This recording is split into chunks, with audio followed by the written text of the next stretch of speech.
जो भ्रष्टाचार करेगा उसके खिलाफ कार्रवाई होगी। ये बात केंद्रीय मंत्री रामदास अठावले ने कही। अठावले छत्तीसगढ़ के दुर्ग प्रवास पर एक कार्यक्रम में आए हैं। इस दौरान पत्रकारों ने उनसे ईडी की छत्तीसगढ़ में की गई कार्रवाई को लेकर सवाल किया। केंद्रीय मंत्री ने ईडी की कार्रवाई को छत्तीसगढ़ में पूरी तरह सही करार दिया है। क्या कुछ कहा, सुनिए। मुझे लगता है कि भूपेश बघेल जी यहाँ के मुख्यमंत्री कांग्रेस पार्टी के 5 साल रहे थे, और जब इलेक्शन जब हुआ था विधानसभा का, तो मैं भी यहाँ 6-7 बार इधर आया था। और तब जो महादेव स्कैम है, वो महादेव स्कैम पूरे देश भर में या पूरे छत्तीसगढ़ में इसकी भारी चर्चा हुई थी। और मुझे लगता है कि ईडी से हमारा कोई संबंध नहीं है सरकार का। तो ये ईडी इंडिपेंडेंटली उनके पास जो पेपर आते हैं, उनके पास जो कंप्लेंट आती है, उसके मुताबिक उसकी इंक्वायरी होती है। तो आज भूपेश बघेल जी के लड़के को जो अरेस्ट किया है, तो मुझे लगता है कि अगर गलत काम किया होगा तो कोर्ट को पेपर दे सकते हैं, ईडी को पेपर दे सकते हैं। तो इसीलिए मुझे लगता है कि काम ज़िंदगी में अच्छा करना चाहिए, जेल में जाने जैसा काम बिल्कुल नहीं करना चाहिए। तो जो ईडी ने इनको जो अरेस्ट की है, वो उनके नियम के मुताबिक उन्होंने अरेस्ट की है। जैसा कि आप सभी को ये जानकारी है कि छत्तीसगढ़ शराब घोटाले और मनी लॉन्ड्रिंग केस में ईडी ने पूर्व मुख्यमंत्री भूपेश बघेल के बेटे चैतन्य बघेल को उनके जन्मदिन पर गिरफ्तार किया और बाद में कोर्ट में पेश किया। इसके बाद चैतन्य को 5 दिन की हिरासत में भेज दिया गया। ईडी की कार्रवाई के बाद प्रदेश की राजनीति गर्मा गई। विपक्ष लगातार सरकार पर आरोप लगाता रहा है। ईडी की कार्रवाई पर सवाल उठ रहा है। हालांकि भाजपा ने आरोपों को नकारते हुए कहा है कि ईडी की कार्रवाई कांग्रेस के सभी नेताओं पर नहीं हो रही है। ये कार्रवाई उन्हीं लोगों पर हो रही है जो भ्रष्टाचार के आरोपों में लिप्त पाए गए हैं। केंद्रीय मंत्री रामदास अठावले ने यह भी कहा है कि केंद्र में मोदी सरकार बिना दाग के काम कर रही है। जितनी भी जांच एजेंसी कार्रवाई कर रही हैं, वह सबूत के आधार पर एक्शन ले रही हैं। बिना सबूत के किसी को भी गिरफ्तार नहीं किया गया।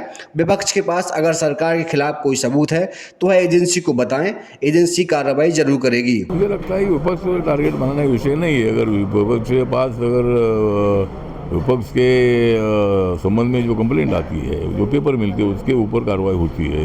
विपक्ष दलों को भी हमारे सत्ताधार लोगों को पेपर भेजने का अधिकार है। आप ईडी के पास जा सकते हैं। अगर हमारा कुछ गलत है तो गलत अगर आप लोगों के सामने ला सकते हैं। जब से 11 सालों में एक भी जो भ्रष्टाचार का कोई इंसिडेंट एक भी सामने आया नहीं है। पहले तो ज़माने में रोज़ इधर घोटाला उधर घोटाला ऐसे न्यूज़ आप लोग ये देते थे। तो इसीलिए मुझे लगता है कि विपक्षी दलों का आरोप में तथ्य नहीं है, और हम सरकारी एजेंसियों का दुरुपयोग बिल्कुल नहीं कर रहे हैं।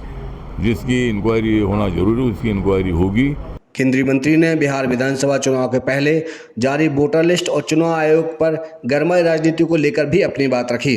उन्होंने राहुल गांधी पर भी निशाना साधा। नहीं, राहुल गांधी जी तो ऐसे बोलते रहते हैं। चुनाव आयोग है प्रधानमंत्री जी का, ऐसा नहीं होता है। इस देश का संविधान है। संविधान ने इलेक्शन कमीशन को इंडिपेंडेंट बॉडी करके उनको अधिकार दे दिया है, और सरकार के अंडर उनका कोई कामकाज नहीं होता है। उनकी फाइल सरकार के पास बिल्कुल नहीं आती है। इसीलिए नरेंद्र मोदी जी का और इलेक्शन कमीशन का कोई संबंध नहीं है। मतलब इलेक्शन कमीशन एक बॉडी है, और उन्होंने मतलब एक बर्थ सर्टिफिकेट जो है, ये बर्थ सर्टिफिकेट मांगा है। क्योंकि बहुत सारे होटल जो है ये बांग्लादेश के और कई देशों के लोग इधर आकर, जो नागरिक नहीं है, ऐसे लोग अपना नाम न डालते। इसीलिए वो बर्थ सर्टिफिकेट जो है, ये बर्थ सर्टिफिकेट की मांग या सूचना इलेक्शन कमीशन ने मंगाई है। और इसीलिए मतलब वोटिंग लिस्ट में मतलब, और वो वोटिंग लिस्ट जो है हमको भी वोटिंग करने वाले लोग हैं, उनके वोटिंग करने वाले लोग नहीं है। राहुल गांधी बेबुनियाद आरोप करते रहते हैं, लेकिन वोटिंग लिस्ट क्लियर होनी चाहिए।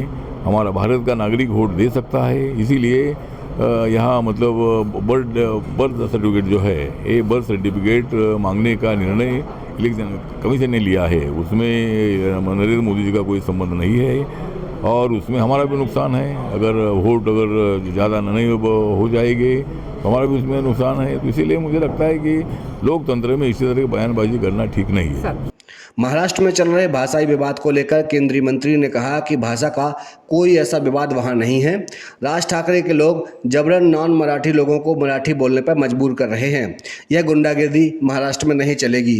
महाराष्ट्र सरकार इसे लेकर सख्त कार्रवाई कर रही है। महाराष्ट्र में बड़ी संख्या में दूसरे राज्यों से आकर लोग रहते हैं। यह जरूरी नहीं कि सभी को मराठी आए। यहाँ छत्तीसगढ़ में भी बड़ी संख्या में मराठी रहते हैं। ऐसे में हमारा देश एक है और संविधान भी एक। किसी को भी किसी पर पाबंदी नहीं लगाई जा सकती।